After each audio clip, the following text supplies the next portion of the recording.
Tu te demandes pourquoi ta compagne semble plus émue par un chien que par toi. Pourquoi elle passe des heures à caresser ce labrador alors que toi, tu attends juste un regard. Ce n'est pas une simple préférence animale, c'est un mécanisme psychologique profond.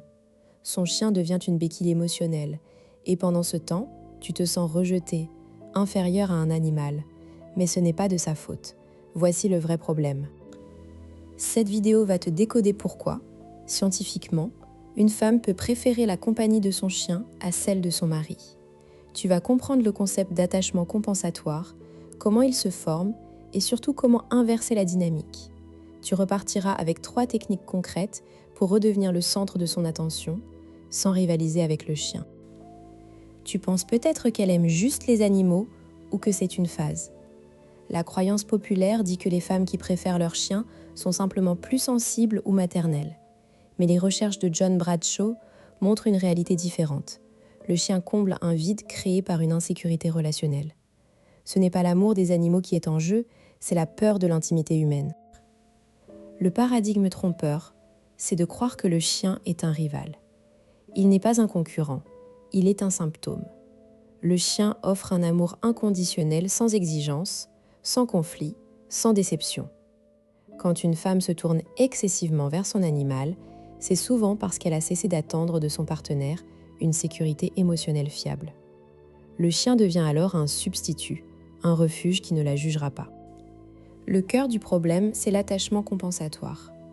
D'après les travaux de Bradshaw, l'attachement aux animaux de compagnie peut remplacer un attachement humain défaillant. Le chien déclenche la même hormone, l'ocytocine, que lors d'un câlin avec un partenaire. Mais contrairement à toi, le chien est toujours disponible, toujours content. Pas de reproches, pas d'absence prolongée. Ta femme ne choisit pas le chien contre toi, elle choisit une source fiable d'ocytocine. Ce mécanisme s'installe quand la relation conjugale ne fournit plus assez de récompenses émotionnelles. Si tu es souvent fatigué, distant ou absorbé par ton travail, le chien prend naturellement ta place. Il devient le principal pourvoyeur de tendresse, et plus elle investit dans le chien, plus le chien lui renvoie de l'affection, créant un cercle vicieux qui t'exclut. Prenons le cas de Claire, 37 ans, orthophoniste à Lyon. Elle est mariée à Marc depuis 8 ans.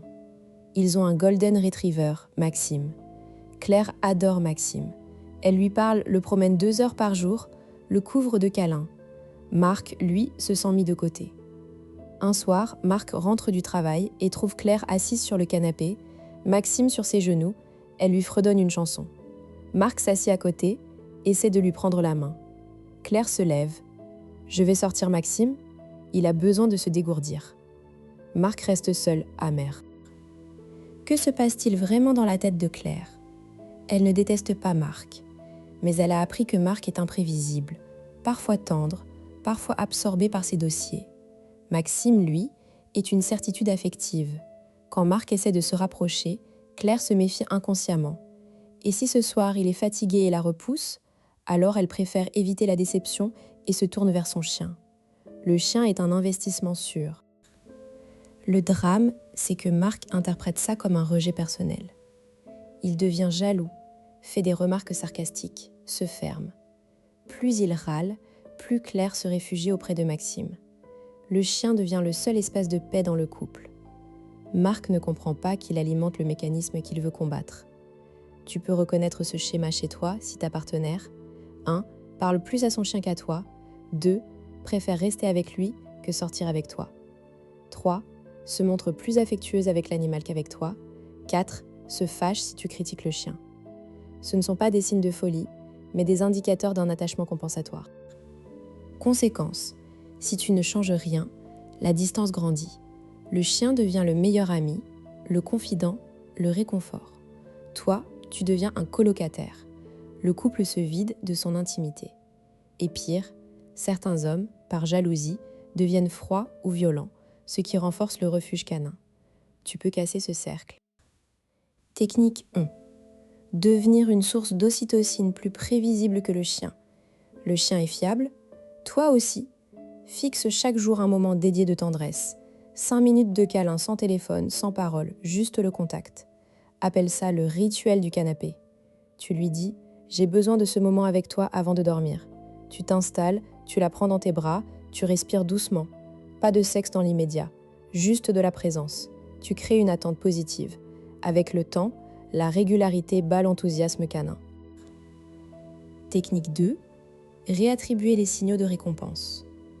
Quand elle caresse le chien, elle reçoit de l'ocytocine. Tu dois associer le chien à toi. Par exemple, promène le chien avec elle, main dans la main. Quand le chien fait une bêtise, ris en ensemble. Transforme le chien en allié. Tu peux aussi lui demander, quand tu caresses Maxime, « Ça te fait du bien ? J'aimerais savoir ce qui te fait du bien pour le faire aussi. » Tu montres que tu veux apprendre, pas juger. Technique 3. Créer une exclusivité émotionnelle irremplaçable. Le chien ne peut pas parler, ni comprendre les nuances. Toi, tu peux. Choisis un moment où vous êtes seul, prends-lui la main, regarde-la dans les yeux et dis « Je sais que Maxime est important pour toi et je veux être aussi important que lui pour ton cœur.